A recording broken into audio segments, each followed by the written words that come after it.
The blade of the ceremonial torch guttered and spat blue at the edge of the packed dais, while Cyrus dropped to one knee in front of the whole hall. No musician struck a note. No servant moved a cup. The 9 tables watched as if every throat had turned to glass and might shatter if anyone dared breathe first. Leora stood with her back straight enough to make her shoulder seams pull white. She smelled smoke lantern oil, old stone, hot metal from the braziers, and the iron tang of his fear under the cedar on his collar. Fear, not calculation. Fear with intent still held steady. His hand trembled once, a small quick betrayal at the tendon near his thumb, then stilled under discipline she knew too well. "I made a vow under pressure," he said, voice rough enough to scrape along the columns and come back changed by stone. "I offer another with no hand at my throat. Leora, if you take it, it is yours to unmake if I break it." The words fell into the room and stayed there. Somewhere near the 5th table, a chair creaked. At the outer wall, a guard shifted one boot, then froze when 2 elders cut him a glare. Vere shouted from the lower step, hair disordered for once, robe hem twisted where a guard had gripped him earlier. "Illegal theater. The first claim stands under clause." Pip's voice cut across him, loud from the witness rail, not shrill, not pleading, just clean. "Read the real registry before you bark law." Heads turned toward Pip as if remembering she existed only now that she had interrupted rank. Flower still ghosted the seam of her cuff despite the clean apron she'd changed into for formal hearing. She did not look away. Leora did not reach for Cyrus yet. Her fingers curled around the carved lip of the dais until her knuckles blanched, and the old nick in the wood pressed crescent marks into her skin. She looked at Vere, then at the council, then finally down to the man who could scent a lie, and had once called her a liar in this same room while every table watched. "Stand," she said. He didn't. "Stand," she repeated, softer, and there was something in it that belonged to them alone. "And ask me again." The breath in the chamber broke all at once. Rustle, hiss, boots grinding stone, robes swaying against bench corners, and we cut back to the year that built this night. At the treaty banquet in the year of 1429, the throne hall looked less like a court and more like a wound stitched in gold. Lamps hung low on chains to keep smoke beneath the rafters, turning the upper air the color of weak tea. The 9 tables had spread their symbols on black cloth, cracked antler, river shell, wheat braid, coal hook, and 5 more sigils beaten in silver and pinned flat so no edge could curl. Plates gleamed under glaze, and every reflective surface doubled movement into uneasy flicker. Vere Halden presided from the center like a priest who had swallowed a ledger and learned to preach numbers as fate. Before the first course, Pip Reed caught Leora by the elbow outside the kitchen arch and spoke without preamble. The kitchen behind Pip roared with prep noise, ladles hitting pot rims, an apprentice swearing over dropped onions, a roast turner calling for more salt. Yet Pip's words came arrow straight through it.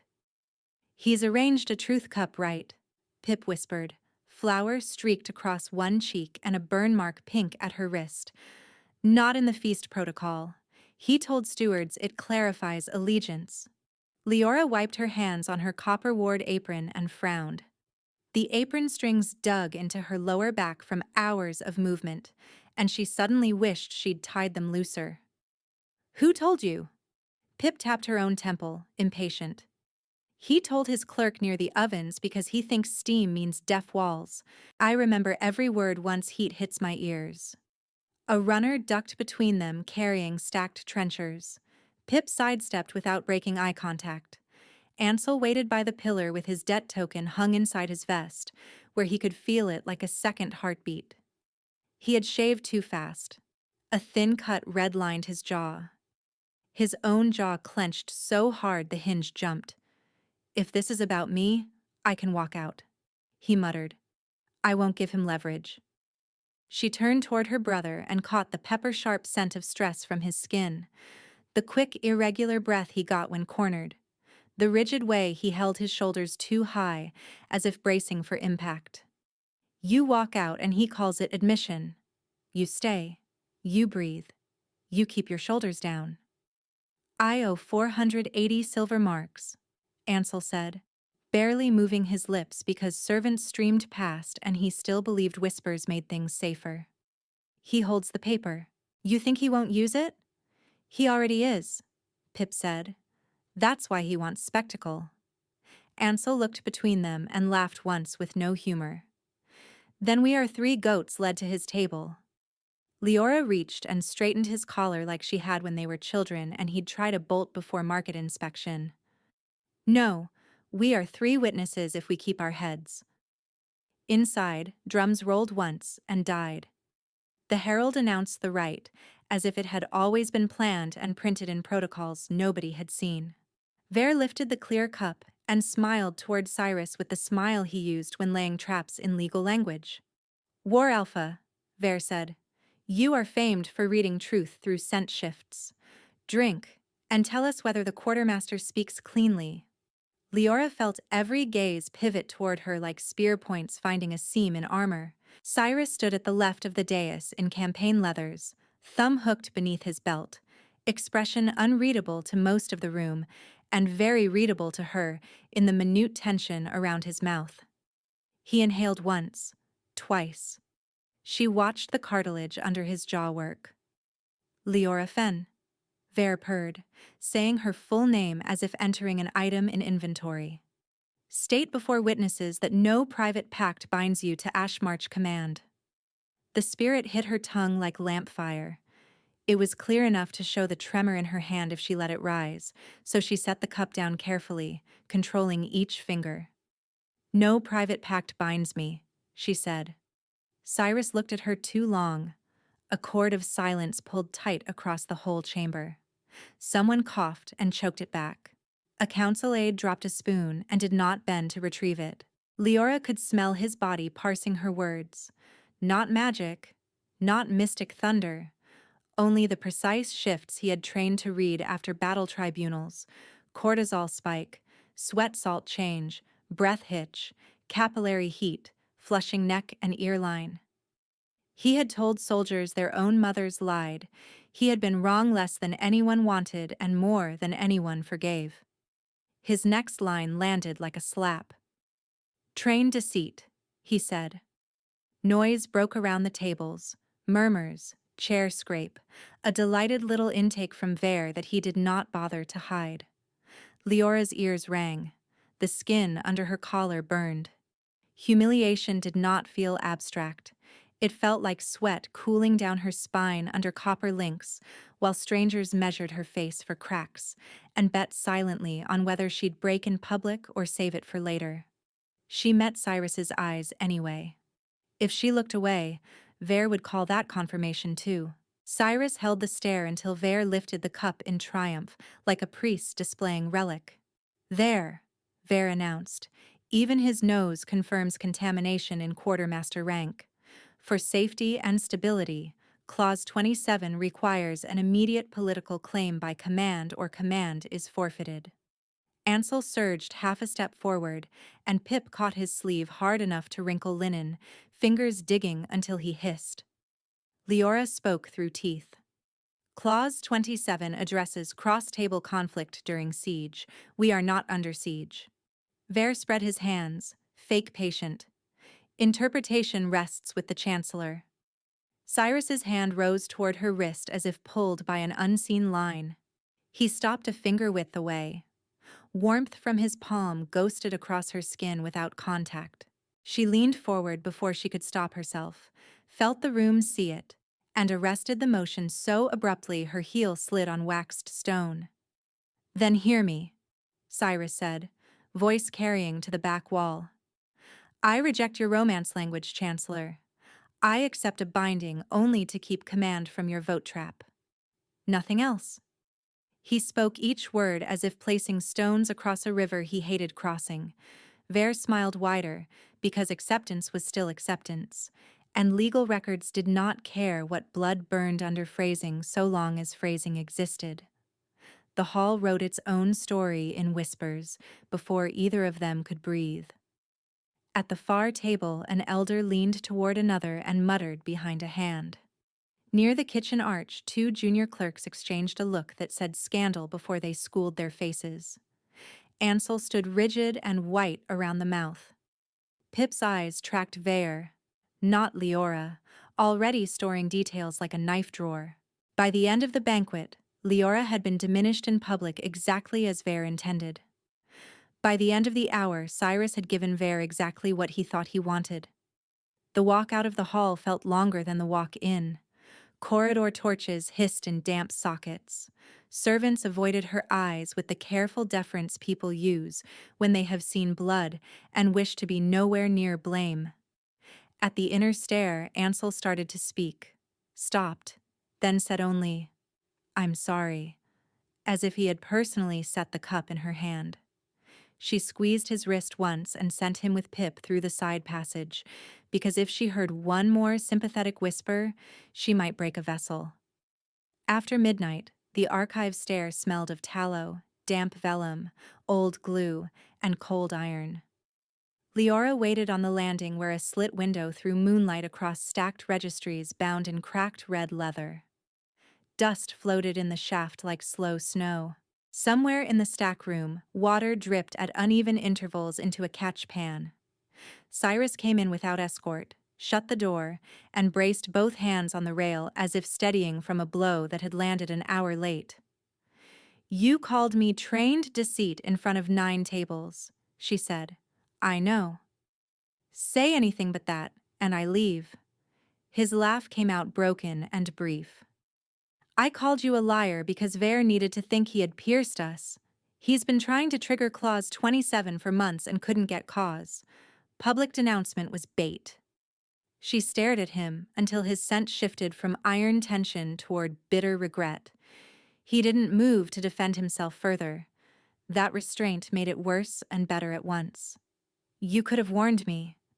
He watches your rooms, your brother, your kitchen corridors. He tracks who carries paper between wings. If I warned you, your body would know, and he'd smell it on me when I testified." "You trusted his nose more than mine?" "No." Cyrus dragged a hand down his face. "I trusted that he wanted to humiliate you in public, and would rush the clause if he thought he had proof. I did not know how hard that would land until I heard myself say it." Leora stepped down one stair until they were level. Their shadows merged on the wall, pulled apart when the tallow flame guttered. "You want truth? Here. I want you. Not this chain. You." The words shook loose her breath. There it was. No diplomatic wrapping, no legal edge, no plausible deniability left in reserve. Cyrus closed his eyes like the confession physically struck him. "I want you too," he answered, and his voice shook in the same rhythm as hers. "I have for too long. I buried it under logistics and patrol maps and winter ration disputes because wanting you without agency would rot me." She let out a ragged sound that might have been a laugh. "You chose this moment to be poetic? I chose this moment to stop lying." He moved closer. Heat pooled between them in the narrow landing where stone held day cold and bodies made their own weather. She registered details the way she registered inventory in crisis.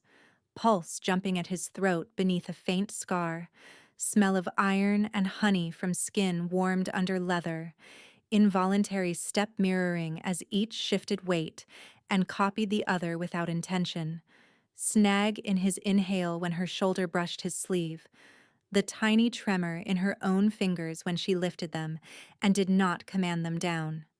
She touched his wrist where the vein ran fast.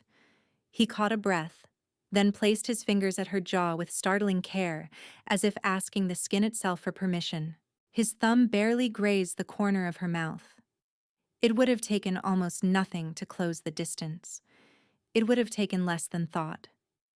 The chamber door waited at the top of the stair, half open, dark beyond. Both looked toward it at the same time and understood the same legal trap without speaking first. Consummation would seal the coerced bond beyond appeal. 7 days existed on paper for challenge, and they were somewhere inside day 2. We go in there, Leora whispered, and Vare wins. Whatever else we feel. Cyrus's forehead rested against hers, both of them breathing too fast and trying to slow, because they had built careers on control, and suddenly control felt like a blade they had to hold barehanded. Then we don't. He kissed her brow instead of her mouth, a choice that hurt because it was careful. She pressed her palms against his chest and felt his heart hammer against leather. You don't get to call me deceit again, she said into the space between them. I won't. You don't get to decide for me alone again? I won't. They stood pressed close, trembling with held motion, and chose delay over relief. It hurt in the body and in pride, and in all the places they had taught themselves to endure pain without naming it. It also kept the last thin line of their autonomy alive. When he pulled back, she hated the space and loved him for making it. The next morning smelled like yeast and scorched sugar in the back kitchen, where Pip shaped dough beside the ovens. Heat rolled in waves. Copper pans clicked. Someone had burned a tray of pears and hidden them behind flour sacks. The caramel stink fought with fresh bread and lost. Leora came in without greeting and dropped a registry ribbon on the work table hard enough to make the measuring spoons jump. He used clause 27 from memory, she said. I need the text. Pip folded a loaf seam with quick thumbs. Already working on it. Ansel entered through the side door with a bruise darkening his cheekbone and rain on one shoulder where his cloak had slipped. Leora's eyes snapped there first. Who hit you? Collector's man, he said. Wanted assurance you'd stay compliant. Vare's name wasn't spoken, but his cologne was on the glove. Pip swore and shoved another tray into heat with unnecessary force. Smokehouse noon. Bring no escort. Leora looked from one to the other, forcing herself into quartermaster mode so rage didn't outrun strategy. Tell me exactly. Pip wiped her hands and leaned over the table. Vare met 2 council clerks by the sweet ovens last night because he likes sugared pears after liquor. He said, quote, insert the coercive precedents at clause 27. Campaign men never check archive ink. Then he laughed. I was rotating spits behind the curtain. He did not see me. Ansel frowned. You heard all that over roasting? I hear vowels through steam, Pip said flatly. And I remember. He named the clerk by title and said the pages would be resealed before dawn bell. Leora pulled a slate closer and began noting times and names.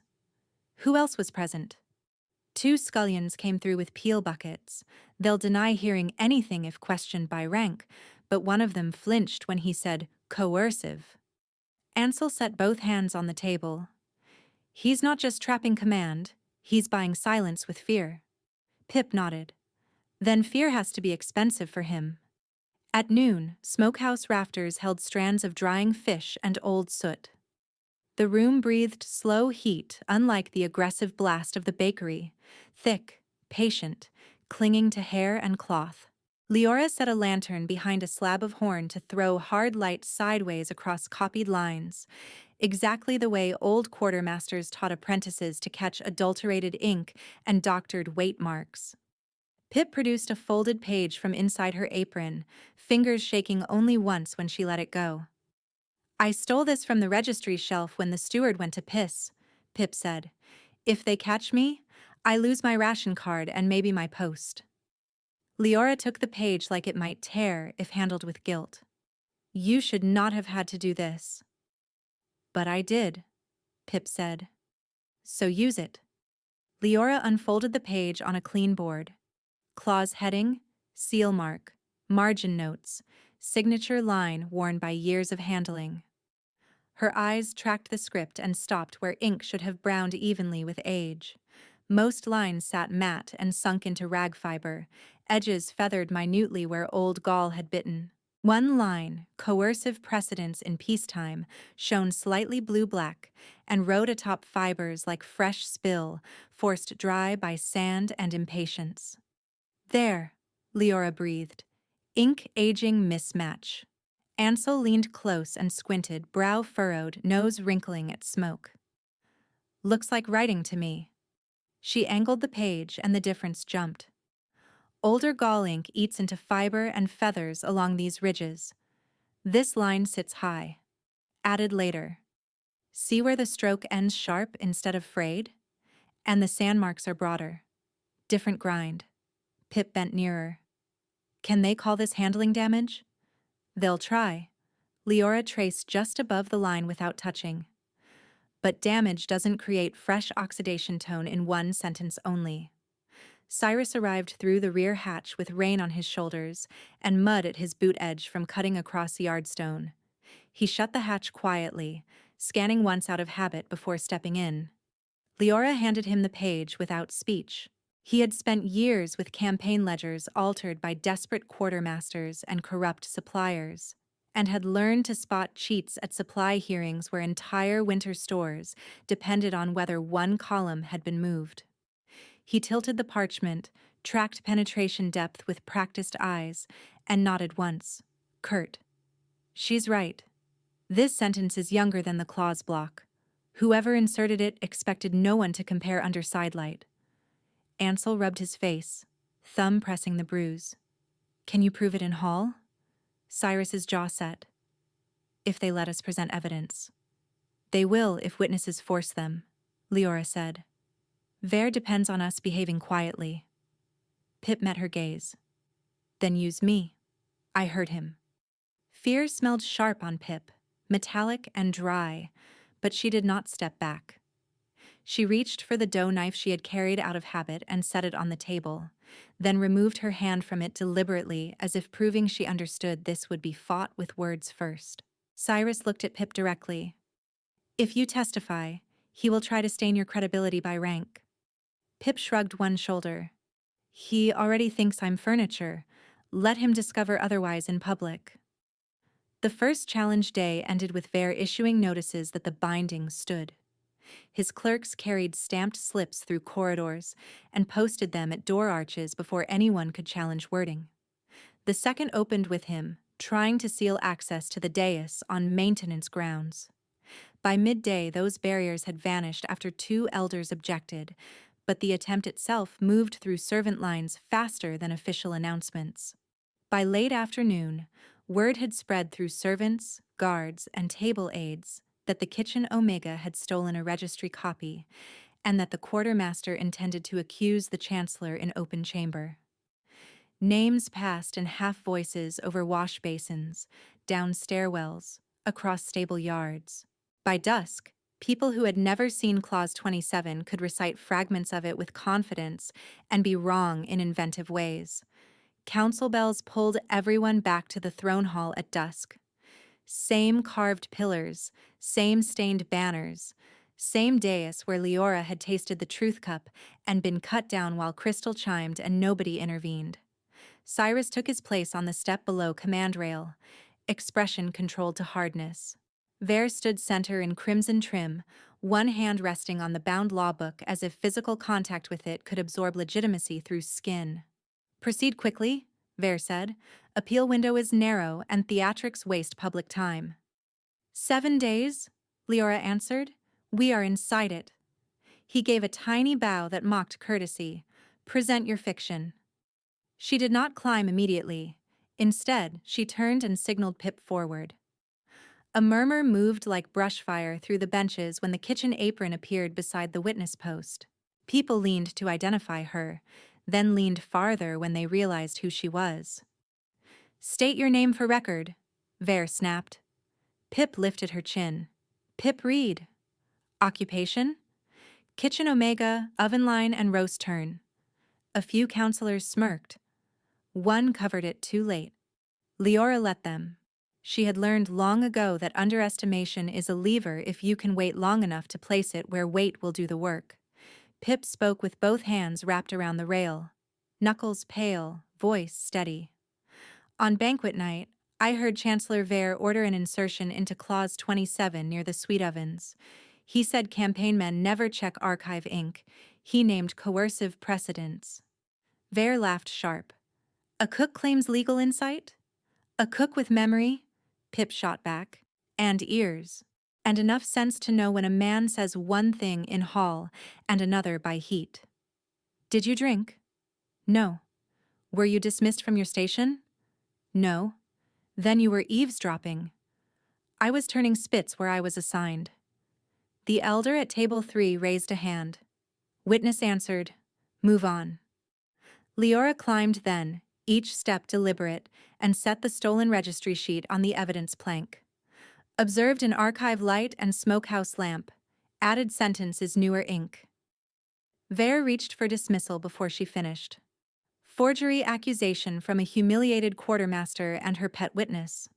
Cyrus moved before Leora spoke, boots striking stone in 3 measured steps that drew every eye. I corroborate from campaign ledger training. Penetration depth and oxidation differ. The added sentence cannot be original. All heads pivoted. Vare's confidence flickered for the first time. Not dramatic, just the smallest tightening around his nostrils. You are bound to neutrality, Vare said. I am bound to command ethics, Cyrus replied. Not your fraud. The Chancellor grabbed the page and held it flat, avoiding angled light. Leora stepped to the side brazier, lifted the sheet, and tilted it so blue fire cut across the fibers. The newer line flashed. Even those far back could see sheen break pattern where every other line sat dull with age. Gasps rolled through the chamber. Ansel, from the lower rail, shouted, "He used my debt to corner us!" Vare whirled. Irrelevant. Not irrelevant, Leora said, voice carrying clear because she had spent years speaking over market riot noise and river wind. He leveraged 480 silver marks owed by my brother to force compliance. He framed me as deceit to trigger a coercive claim.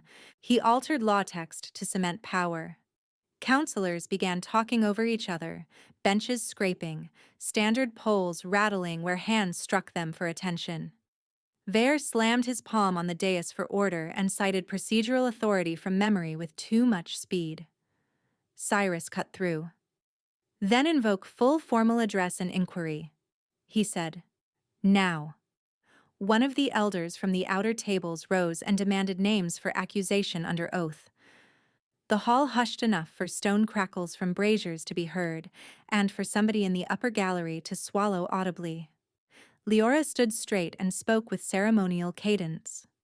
I accuse Chancellor Verhalden of registry tampering, coercive misuse of Clause 27, and extortionary leverage through debt.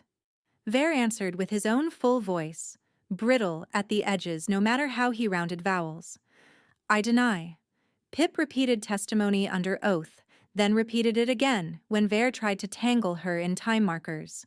She answered with kitchen bells, not court bells, and when corrected, she corrected back with exact sequence of roast turns and sugar pulls that mapped to official hour marks better than his clerk expected.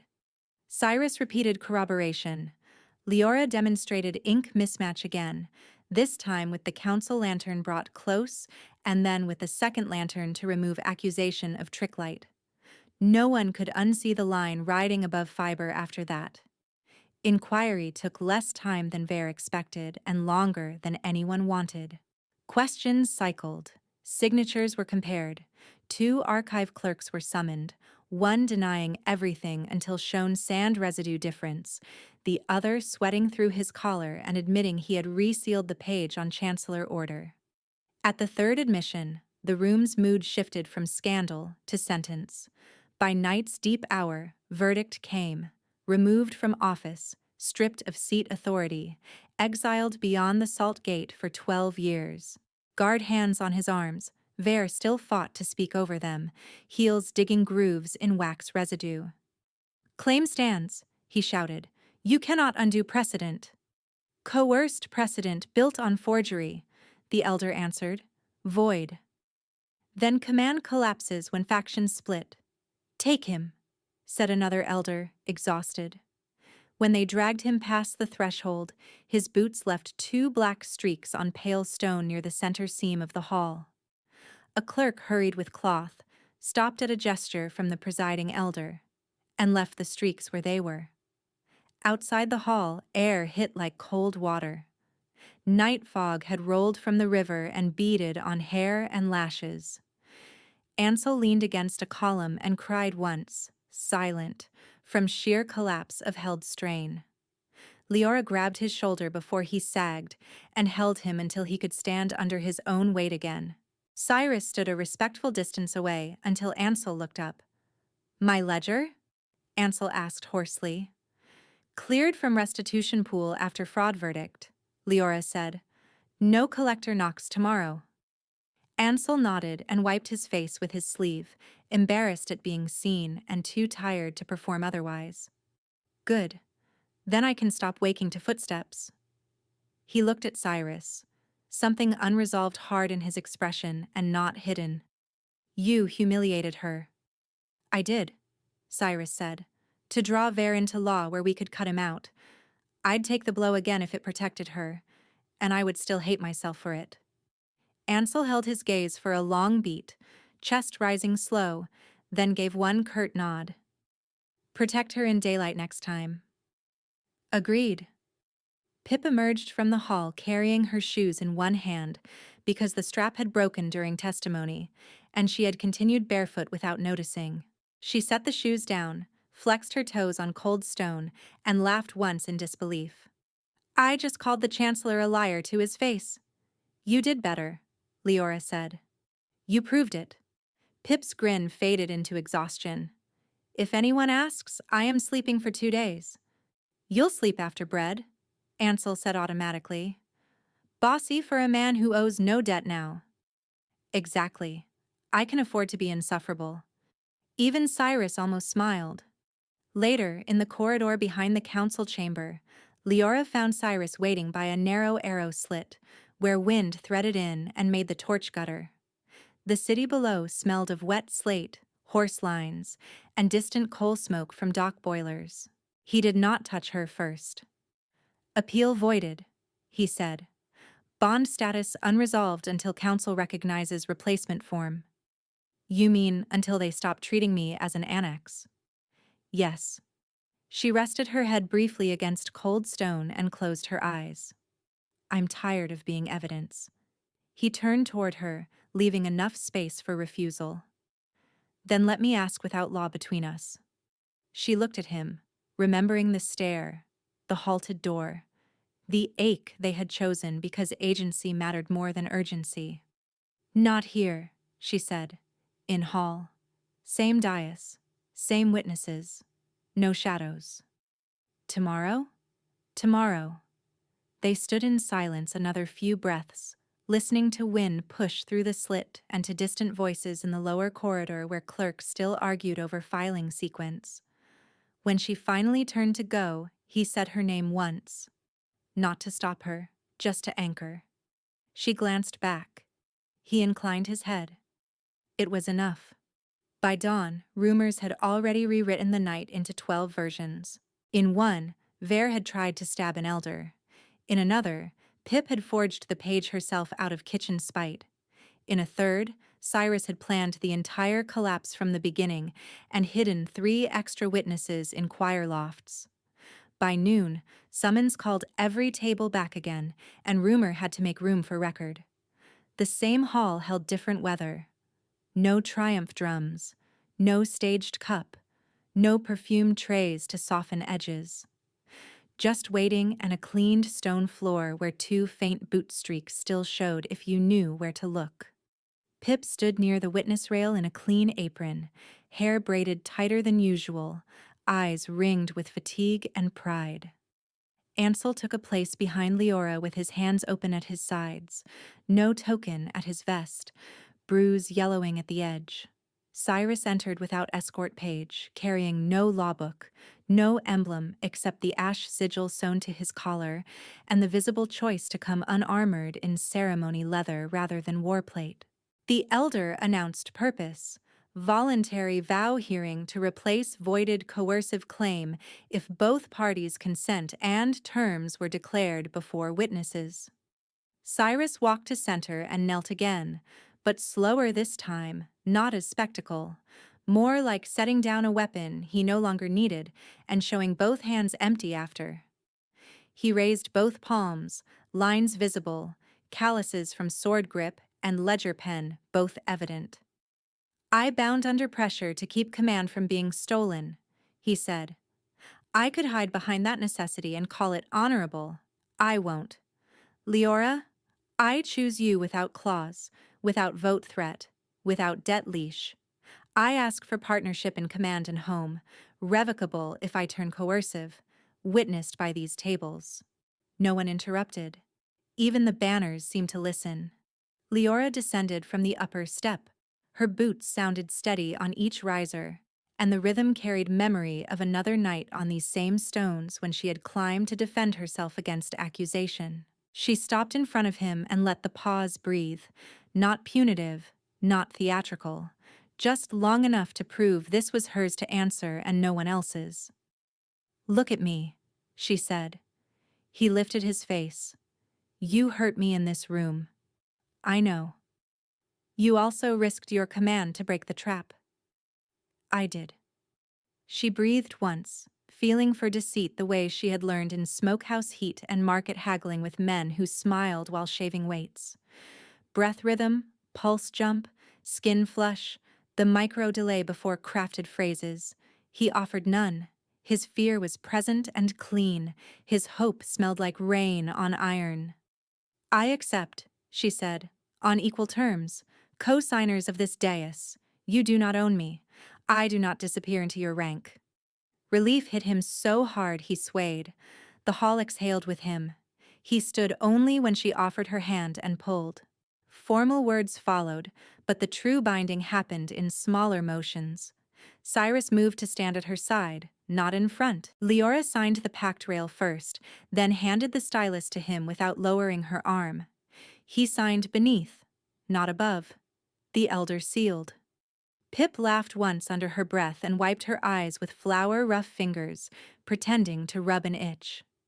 Ansel put his fist to his chest and bowed, half brotherly mockery, half respect. And when Leora glanced back, he mouthed, "Finally," with exaggerated exasperation that cracked the tension in her shoulders. After dismissal, the chamber emptied by degrees. Braziers dimmed. Servants stripped cloths from the tables and rolled them tight. A clerk collected wax strips with a flat blade. Someone finally carried away the old truth cup and set it on a side tray as if it were ordinary glass and not an instrument that had drawn blood without cutting skin. Leora and Cyrus did not rush for private corridors. They walked the hall's length together in full view, pausing where she had stood on banquet night. "This tile," she said, toe-tapping a hairline crack near the central seam. "I thought I'd fall through it when you named me Deceit." He looked down at the crack, then at her. "I knew where you were standing. I could smell how hard you were holding your breath." "Then why did you keep looking at me like that?" "Because if I looked away, I'd have told the truth too early and started a faction war in the middle of the right." She laughed, incredulous and affectionate at once. "Terrible strategy." "Effective strategy," he corrected. "Cruel strategy." He nodded. "Yes." They resumed walking. At the fourth pillar he slowed and said, "When Vare lifted the cup, I nearly refused outright. What stopped you?" "You did. You kept your chin level." Infuriating answer. True answer. Near the door, Pip caught up carrying a wrapped heel of dark bread and pushed it into Leora's hand. "Eat before you collapse and blame romance." Ansel snorted from 2 paces back. "She blames procurement first."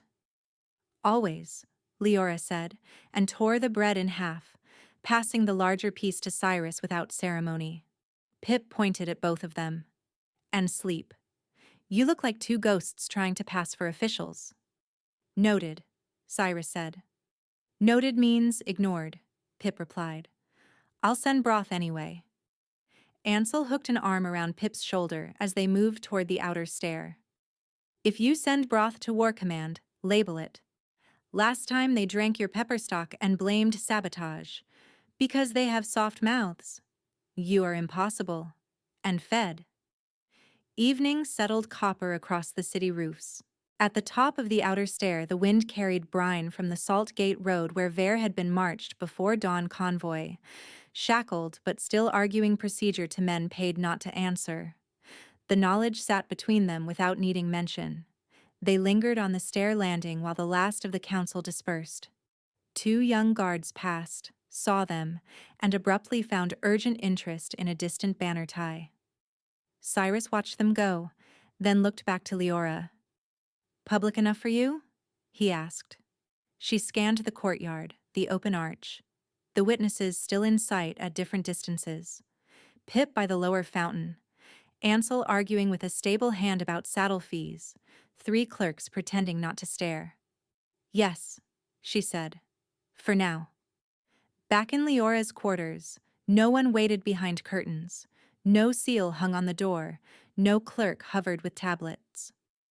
The room smelled of lavender sachet gone faint in drawer corners, and rain damp drying from wool hung near the hearth. She set the bread on the table, pulled the window shut against night damp, and slid the bolt with a small final sound that made her shoulders drop for the first time in days. Cyrus stood behind her, close but not crowding, as if still giving room for refusal 1 moment at a time.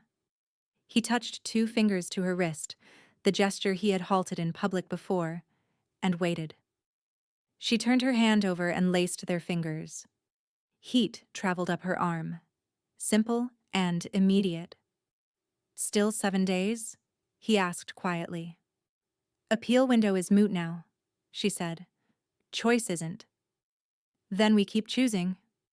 She nodded and drew him in by the hand, slow enough for consent to stay visible in every inch. His other hand rose to her cheek and paused. She leaned into it. When his mouth found hers, there was no audience to convince and no law to outmaneuver, only the taste of dark bread and smoke, and the steadying rhythm they had each learned to trust in the other's breath. Their kiss deepened, then broke when both laughed softly at the same instant, startled by relief. She pressed her forehead to his and closed her eyes.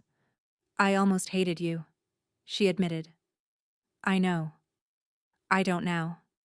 "I know that too," he said, and she felt the truth of it in the calm way his breathing matched hers again. He glanced toward the table where documents still lay in neat stacks despite the day's upheaval. "You sorted requisitions before a vow hearing? I sort requisitions before everything." He smiled, tired and real. "Marry me twice, and still quartermaster first." "Exactly." He looked around the room, taking in details he had never had leave to notice. The shelf of labeled jars, the patched chair leg, the small knife by the breadboard sharpened to practical perfection, the folded cloak Ansel had clearly mended badly and she had clearly kept anyway. "Ansel will come by at dawn," she said. "He'll pretend it's about accounts. And Pip will bring broth, and pretend it isn't surveillance. She'll fail at pretending." "Good." Leora untied the copper ward straps and set them aside, each buckle click soft in the quiet. She watched him watching her. And there was hunger there, yes, but also restraint. And after everything, restraint felt like devotion. "No more traps," she said. "No more. No more using my silence as cover. No more." She reached for him again. This time there was no pause born of law, only the pauses that make touch clearer. Outside, the city settled into night traffic and distant dock calls. Inside, they moved with deliberate gentleness, as if rebuilding trust had taught their bodies patience. Somewhere in the middle of undressing, she started to ask a practical question about morning schedules, and he laughed against her shoulder until she laughed too, and the sound loosened the last of the day from both of them. Later, when they lay tangled in the narrow bed that had never been built for 2, rain began again against the shutter. Cyrus traced the inside of her wrist with his thumb where he had once stopped short in public. "I remember that moment," he said. "So do I. I thought if I touched you there, I would not stop. You didn't. We were right to wait." "Yes." Silence settled, warm and earned. After a while, footsteps sounded in the corridor, then paused. A soft knock, 2 quick, One slow. Pip's pattern. Leora groaned into pillow. Cyrus stifled a laugh. You summoned Broth by speaking her name, he said. I didn't speak it. She has kitchen clairvoyance. Not magic, Leora murmured. Just ears. She wrapped a blanket around herself, opened the door a crack, and accepted a covered bowl and a pointed look from Pip, who clocked disheveled hair, missing braid tie, and Cyrus's shadow in one sweep. Eat, Pip said. Both of you. Also, Ansel says if anyone from collection comes, he'll throw them down the front steps. Tell him to sleep. He said no. Pip's gaze softened. You did well today. So did you. Pip shrugged like praise itched. I told the truth loudly. That's all. It was enough. Pip nodded once and patted away, apron swishing against her boots. Leora closed the door and leaned against it, bowl warming her hands. Household anchor, Cyrus said dryly. She arched a brow. What? Nothing. Give me the broth before it cools. They ate from the same bowl with mismatched spoons, trading it back and forth at the edge of the bed, and for the first time since the banquet, food tasted like food instead of strategy. By morning, official copies of the new vow had been posted at all 9 table houses, with both signatures visible and clause language explicit. Voluntary, revocable upon coercion, cosign authority on the packed dais. Leora read the posting herself at dawn and checked the ink twice out of habit. It had sunk evenly. Ansel arrived exactly when predicted, pretending to carry account slates, though they were blank. He stopped in the doorway, took one look at their faces, and made a face of exaggerated disgust. Fine, he said. You both look insufferably alive. Good morning to you too, Leora replied. He sobered and held up a folded receipt. Debt clearance confirmed. Original note voided and stamped. I watched them burn the duplicate. She took the paper and exhaled slowly. You should keep this. I will. He hesitated, then added, Thank you. Cyrus inclined his head. You helped. Ansel snorted. I got punched and shouted at the wrong man. Heroic. Accurate, Leora said. A second knock followed. Pip again, this time with a basket, because of course she had anticipated Ansel and brought enough for 4, though only 3 stood there. She set out bread, hard cheese, and preserved pears, then pointed a knife at Cyrus. If you ever call her deceit in public again, I will salt your boots from the inside. Cyrus, solemn as oath. Understood. Ansel barked laughter. Leora choked on tea. Pip looked pleased with herself and unrepentant.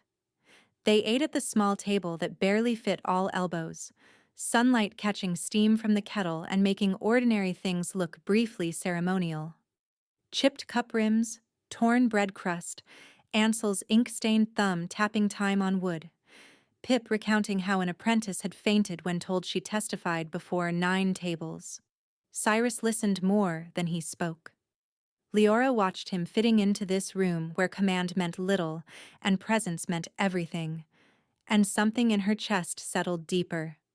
Later, when they returned to the hall for final filing, the same pillars stood, the same banners stirred, the same dais waited. But this time, when Leora stepped onto the platform, she did so as co-signer, not accused. Cyrus stood beside her. Pip waited within view. Ansel leaned at the lower rail, debt-free and grinning badly. The elder read the closing record aloud. Chancellor removed. Exile term 12 years beyond Saltgate. Coercive claim void. Voluntary pact entered by mutual assent, witnessed by the 9 tables. Ink dried. Seals cooled. People dispersed. At the threshold, Leora paused and looked back once across the length of stone where humiliation had happened and where correction had happened in the same public light. Cyrus followed her gaze and did not speak. He didn't need to. She took his hand, and this time there was no finger-width gap.